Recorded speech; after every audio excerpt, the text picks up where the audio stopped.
Hi, my name's Andy, and my love story goes against any expectations I might have had for my first ever relationship. That's a common saying, right? Well, in my case, it was really different because I ended up calling the cops on my own girlfriend for something that wasn't her fault. Hear me out. I'll explain from the beginning. When I was in high school, I finally had a chance to talk to the girl I'd been pining for since kindergarten. Leah was everything I'm not. She was pretty, popular, everyone wanted to be her friend. And I was just that average guy that keeps a low profile. But somehow, she noticed me. We were lab partners, and we got along really well. Eventually, we were hanging out after school almost every afternoon. However, things didn't go that smooth afterwards. You see, I didn't exactly have any money, and as our relationship progressed, I found myself feeling more and more anxious every day. I knew Leah loved gifts and all, but I couldn't do that for her. So instead of fancy restaurants for dates, we went to fast food restaurants. Instead of nights out at the movies, we were watching TV shows on my couch. So, I always wondered how long she was going to stick around with me. When junior prom came around, I was in a panic. I couldn't afford a suit, so I had to wear nice pants and a hand-me-down jacket that was 3 sizes too big. I couldn't even afford a corsage for Leah, so I went out and picked some wildflowers to put in a wire. But when Leah arrived and saw my DIY corsage, she loved it. She then handed over a brand new suit.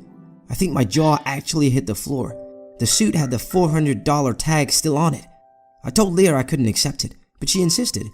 As we danced at prom, I couldn't help but wonder, where had Leah got the money from? As the months went on, anything I wanted or needed, Leah would provide for me. And by anything, I mean anything. From school books to a brand new phone. My initial reaction was to be excited and grateful, but I knew something was not right. What was she doing to earn all this money?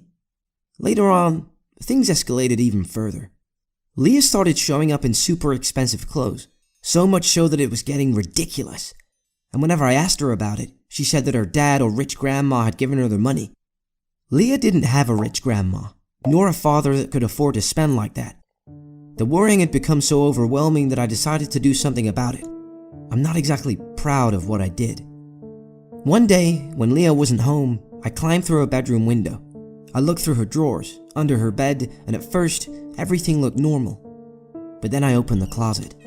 A flood of clothing and electronics tumbled out like an avalanche. They all had price tags on them. I sat in the mound of clothing, utterly dumbfounded. And that's when Leah opened the door. She stuttered, horrified to see me sitting there. I didn't justify why I was there. Instead, I demanded to know what was happening. Tears rolled down her cheeks as she confessed her secret. She was addicted to shoplifting. Leah ran into my arms as she started crying even more. This was wrong, very wrong. But she was my girlfriend. And I had to help her. You'd think that after her confession, things would have started to make sense. But not really, because I soon found out that she was lying to cover up something even worse. At first, I believed her. I promised that I would get her the help she needed, and that then she would never steal again.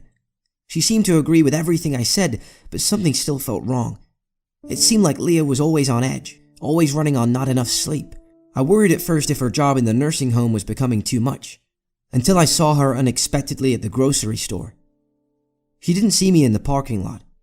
I watched her for a bit, thinking about how lucky I was to have her. But that's when I saw what was in her trunk. Mounds and mounds of expensive items with the tags still on them. My sweet moment of gratitude crashed and burned. Leah was stealing again. I felt so angry. Every bit of trust I had in her disintegrated at that moment. I wanted to storm over, to yell at her. But I knew better. Calling her out on her actions wasn't going to do any good. I had to catch her in the act. I had to make it real. So I made a hard decision. For a few nights, I tried to make plans to hang out with her and she made excuses. It seemed like every night it was a cousin's birthday or a night out with friends, but her actions told a whole different story. I expected her to be going to stores at night, but she always ended up at the nursing home she volunteered at. The worst part? She would park down the street and then climb in a window. If you have to climb in a window to do anything, that's a dead giveaway that you probably shouldn't be doing whatever it is you're doing.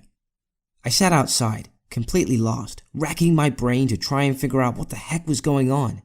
I knew she didn't work the night shift, so what on earth was she doing there? Obviously, her boss and coworkers wouldn't approve of whatever it was. Each night I'd watch as she walked out, smiling and holding a handful of cash. It had to be hundreds of dollars. My mind was going 1,000,000 miles an hour. How was she getting money like that from a nursing home? Was she selling stolen goods to the elderly people there? Was she buying and selling medication to people in there? Whatever she was doing, I had to put a stop to it.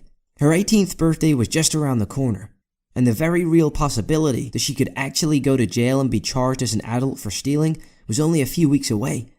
I had to talk to her. I had to give her one more chance. I told Leah I saw her in the nursing home, and she went really quiet. We talked about how she was 18 soon, and she told me she was embarrassed. She told me she would try to stop, and honestly, it didn't make me feel any better. I had heard her say this for what felt like years. But unfortunately, things only started to get worse. Leah began to look absolutely exhausted. She barely texted me. She barely called. I went to the nursing home a few nights to look for her, and sure enough, one rainy night, I found her there. I couldn't sit outside and watch anymore. I stormed out of my car, slammed the door, and followed her usual path and through the window. To say the inside of the building was terrifying is an understatement. Everything was pitch black. I tiptoed forward, grasping the wall to try and guide myself. A sliver of light from a nearby room finally came into view. Inside there were strange whispers and laughing. What had Leah gotten into? It was Leah's 18th birthday in 3 days. What was going to happen if she got caught in 4 days? In 5? In 6? She would go to jail. She would get a record. Her life would be over. I had tried therapy. I tried to get her help. She went back to stealing every single time. Maybe getting caught would be the best thing for her. What if that was the only way she would stop? I dialed 911 into my phone, but I couldn't hit call yet. I had to see behind the door. I had to confirm my worst fears. I summoned up all my courage. I sucked in a deep breath, prepared for anything. Threw open the door, and suddenly realized I hadn't actually been prepared for anything. Leah was sat with a bunch of elderly people, and she was sitting in the front. It looked like she was in charge of a bingo game. Leah saw me and immediately turned bright red. She was playing bingo? I asked her what the heck was going on, and she looked near tears. She told me she had started playing with the patients when she began working here. They seemed lonely, and it had been a fun little hobby at first, but then she found a way to make money off it. They played for money, and she made sure she won each time, and if not, she got someone to win for her and they split the money. She was embarrassed. She told me her cool friends made fun of her for even volunteering here. If they found out that she was actually friends with them and playing bingo with them, she would never hear the end of it. When I came into the room and found her, she just went along with it. She had gotten so caught up in her life about being a thief that she couldn't even change her story now. I don't know if I should have been mad, but I wasn't. I laughed. She had lied, and that was horrible. But I had almost just called the cops on my girlfriend for playing bingo with elderly people. We had a lot of discussions after that, about our relationship, about how I value her for the cool and not so cool things she does. But she's not embarrassed anymore about not having a lot of money. Have you ever been in a similar situation like this before, where you had to make a difficult decision to help someone you care about? Tell us in the comment section below, and don't forget to like the video and subscribe to our channel.